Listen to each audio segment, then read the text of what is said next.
The room that held its breath. At the end of Market Lane. Between a tailor who stitched silences into seams and a cafe that served yesterday's rain in chipped cups. There was a narrow door no one noticed until they needed it.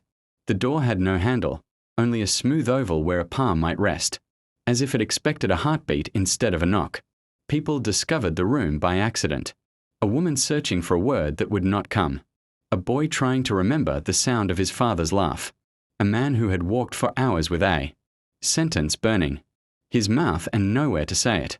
When their hands found the oval and pressed, the door opened with the gentlest sigh.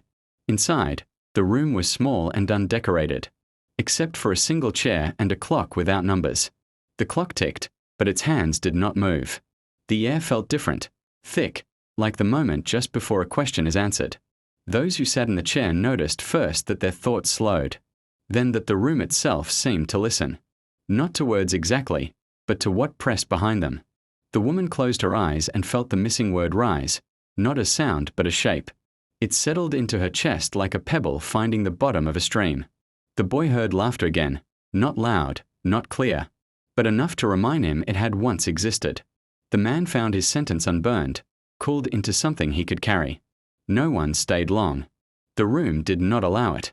After a while, no one knew how long, the clock would pause its ticking, and the door would open behind them, urging them back into motion. When they left, the street looked unchanged. But the way they walked was different, lighter, more deliberate. The door appeared only when needed, and never twice for the same reason. Some people went their whole lives without seeing it. Others brushed past it daily, unaware. The tailor swore it hummed at night. The cafe owner claimed the rain tasted sweeter on mornings when the door had opened. Years later, the room itself seemed to grow quieter.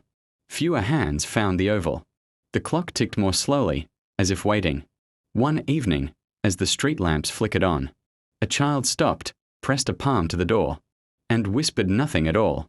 Inside, the room held its breath and listened.